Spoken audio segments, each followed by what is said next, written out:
Good day, Gambia. Welcome to yet another edition of This Take. It's late at night in the Gambia, very, very late. Must say it's almost 3:35, 4 o'clock. I can't sleep. Not that I don't want to sleep, but I've been very restless. Why?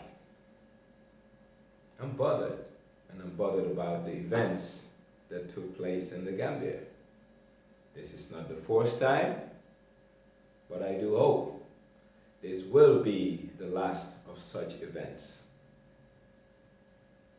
But what makes it more troubling is the manner in which it's been handled. I am of the view that the new Gambia will be shaped by two things: environment and land. And these two things are going to define who we are going forward. The issue at Faraba, Banta is sad, but at the heart of the issue is land use, and environmental considerations. And these three things forms a critical part of a great social contract, which should give social equity to the people. You see, what we are seeing in Gambia transcends this administration. What we are seeing in Gambia transcends Yahya Jammeh's administration. Gambia post-colonialism inherited a field force. The field force was semi-illiterate. Education was not that much of a significance. Post-field force, we had a police. The police came in, not very professional, but yes, they were fine and distinguished men. But at some point, the police force also became a political tool for politicians. And it was manned by many who were not the best suited for the job because of their skill set and education. That watered down what the police force was all about. We had the gendarmerie, tried to professionalize it, but guess what? Confederation failed. We had the PIU, the paramilitary as the average Gambian called them. And what happened? Some of the people within the the gendarmerie went to the army, and the others went to what we call today the PIU. The PIU, in a nutshell, is a military force. And a military force is not suited for civilian duty. And all the incidences we have seen in the Gambia during Jammeh's days, during this new regime, are orchestrated by the men in blue we call the paramilitary. First, they lack a good basic education. Yes, we must say that, and we must proudly say that. When I say proudly, we, the civilians, who are victims most of the time in the hands of these people. They don't know how to do crowd control, and they don't even know how to engage the civilian population. So yes, Gambia inherited a problem that we haven't done a great job retraining these people to suit them for civilian duties. Time and again, we have seen what they have done. And time and again, we have been told they're investigating. Well, the time has come for us Gambians to take the bull by the horn and tell our government that we, the people, are the reason the security apparatus are out there to serve and protect our lives and properties. Well, once again, they have failed us.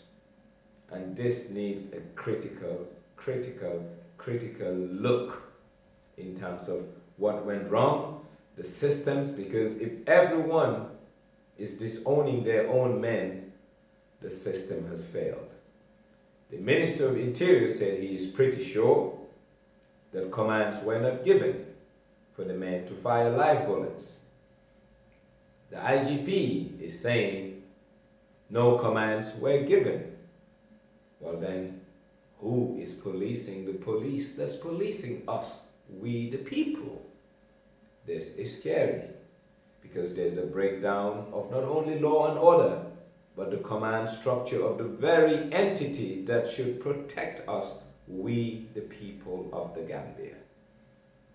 Therefore, this investigation cannot and should not be mounted by the very people we're pointing fingers at. I expect our legislature to come up and take care of this investigation with the view of giving us an independent and impartial outcome of what happened and what transpired.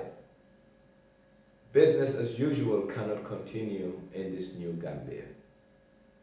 We need to make a U-turn. And like I said earlier, the battleground for the new Gambia will be land and environment.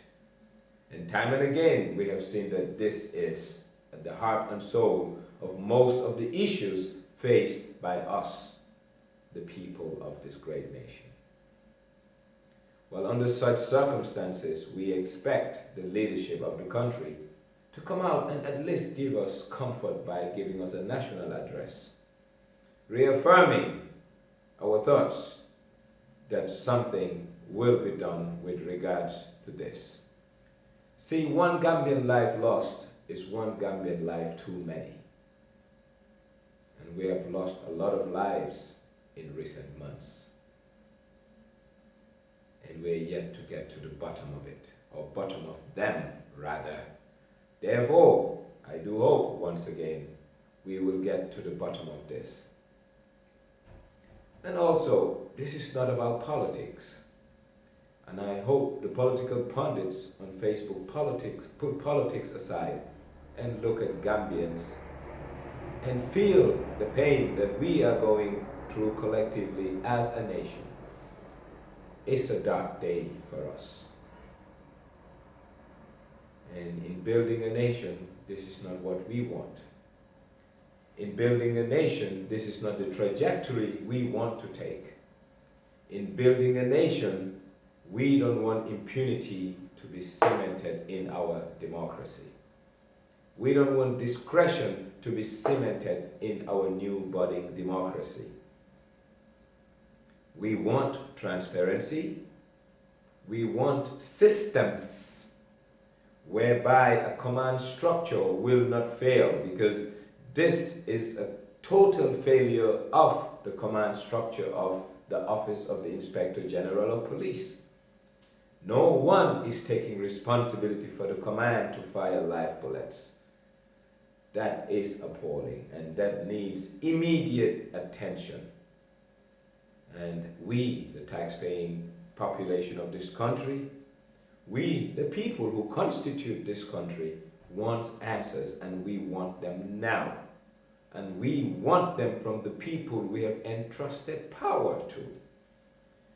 See, a country cannot be run in a chaotic manner. A country should be manned by people who are answerable to the very people who have entrusted power to them. And in this time of need for the population of Gambia, we are asking three questions. What went wrong? Who perpetrated these atrocities? And we will not ask the question why, because there is no reason for live bullets to be fired on any Gambian. And beside, the principle of equal force should be applied in law enforcement and the management of peace and security. And I don't think equal force was used as a basis in shooting those unarmed people. And we're not only talking about 2 lives being lost, we're talking about casualties at the hospital.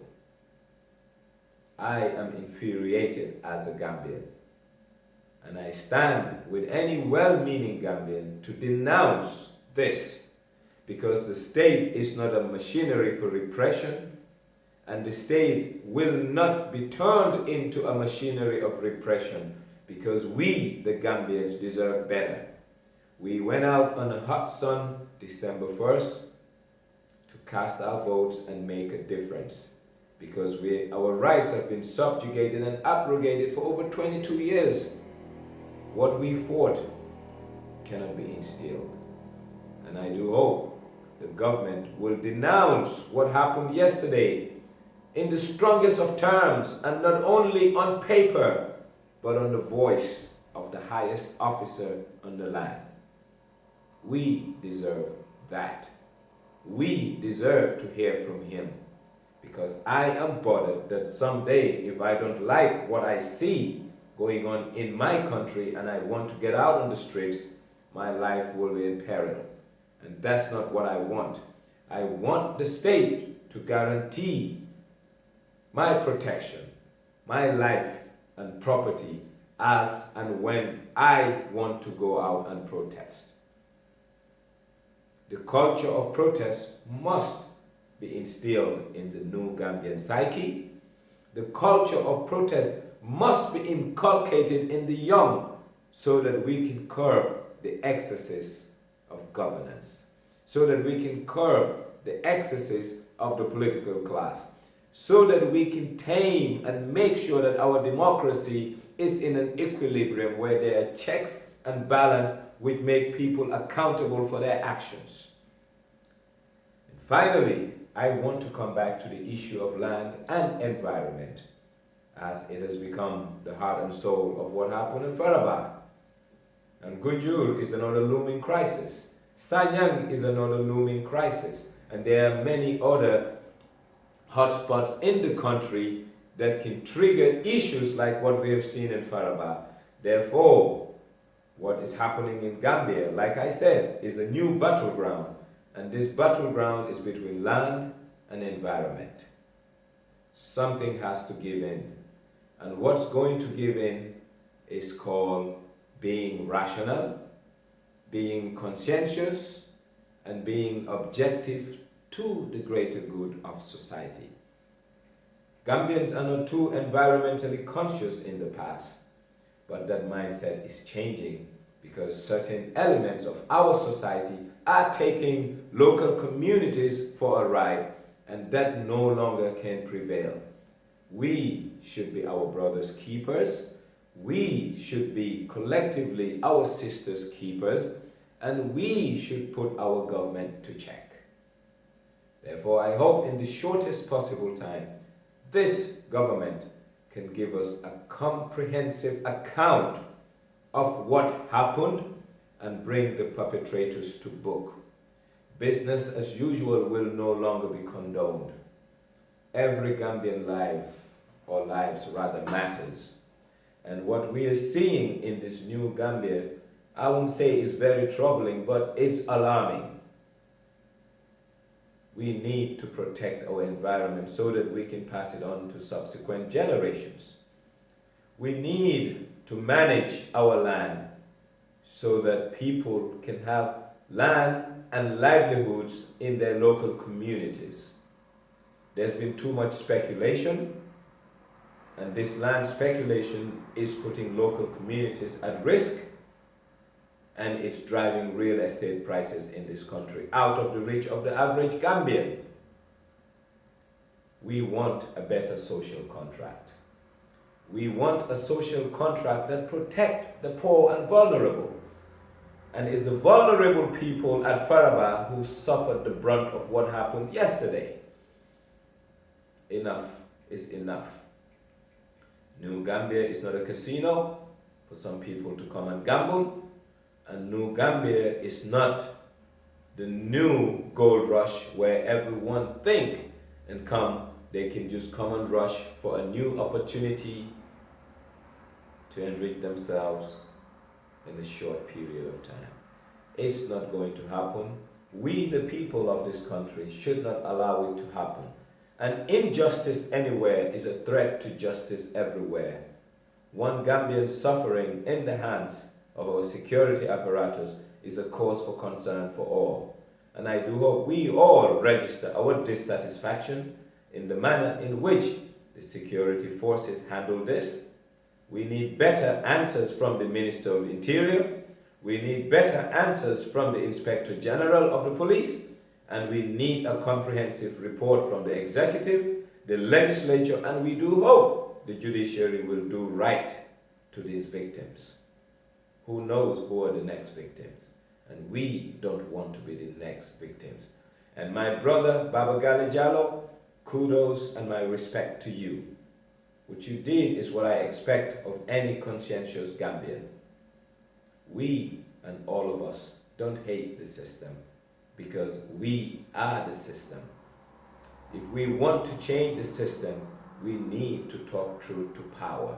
If we want to safeguard the system, we should be the watchmen of the system that we institute called our government. We are not strangers in this government, and we are vested parties to this government because we constitute the government. Therefore, the responsibility we have to society is to be watchdogs. We are not appointed, but we are self-appointed watchdogs. And every well-meaning citizen must be a self-appointed watchdog for the interest of the greater good. Therefore, let's not only speak, but let's speak productively in the interest of the greater good. And let's not politicize what has happened.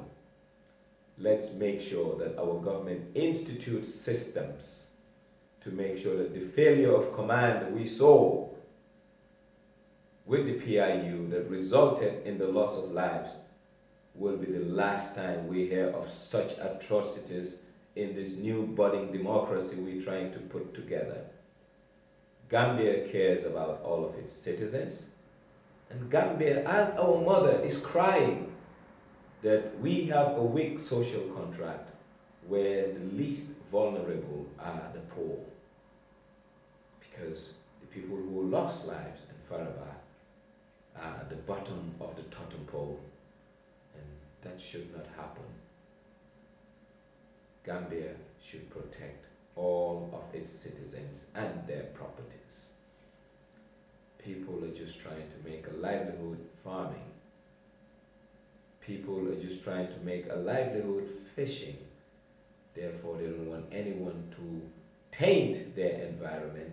They don't want anyone to be grabbing their land for whatever use they want to. My government, our government, let's make sure we build a strong social contract that guarantees social equity, that protects lives and properties of every Gambian, especially the vulnerable groups within our societies, and also give voice to our local communities. They should spearhead the development in their communities. And the saddest part about all of this, the people who make decisions that impact the lives and livelihoods of these local communities don't even live in the communities. I don't know Jula K, but whoever gave him a license doesn't sleep at night at Faraba, but must be consulting the people at Faraba to know exactly what is best for their communities. Our development must be organic and community driven, and not only in words but in deeds. Minister of Local Government, the Ministry of Environment, the Ministry of Interior, the Office of the President. Let's work collectively and resolve this issue and say never again, like my brother Baba Gale Jallo, Dr. Baba Gale Jallo loves to say, never again what happened at Faraba to happen to any Gambian. One Gambian life lost is one Gambian too many. We're losing many of our young in the high seas. Let's stem the tide of what's happening. And please, Mr. President, give us an address. Address the nation. We're yearning to hear from you. You are the citizen in chief. We want direction. We want consolation. and we want respite. Who better to give us that than our citizen in chief? Until I come your way, this was D's take. It's been a long night, and I've been pondering about why. And like I said, finally, let's pause and look at this new battleground that will define and shape the new Gambia. It's called land and environment. And these two things, if we are not careful, it will bring many unrest in different communities in this country. I know we all love the Gambia, but the Gambia is crying. The smiling coast is about to be a frowning coast. Yes, 2 lives are too many lives. Let's not allow our smiling coast to be a frowning coast. And the only way we can do that is to address the systemic problems inherent in our institutions, the public institutions, especially in our security services. The blame is bigger than Yahya Jammeh and his 22 years of misrule. The blame starts with us building institutions without the requisite skill set by the people who are going to man them. We need to train our security people. And paramilitary have no place in civilian law enforcement. Let's make sure we do right to the very citizens that constitute this nation. The political class have a job to do, and that job is to first apologize to the state for the failure of command, because no one is taking responsibility for the shooting. The Interior Minister and the Inspector General have both said commands and directions were not given to the very people that use live bullets. That failure needs to be addressed, but whilst it's been addressed, we deserve an unreserved apology to the people of Gambia. Like I said, I've been restless all night. That's why I have red eyes and I'm up late, because I can be out on the street and I may be the next victim. Better to be safe than sorry. Hence my address to the very people who make decisions on our behalf. The legislature, do what's right to Gambia. The executive, please come out and address the nation. And the more you wait, the more we feel as an affront to our dignity, as an affront to our rights, as an affront to our expectations from the leadership.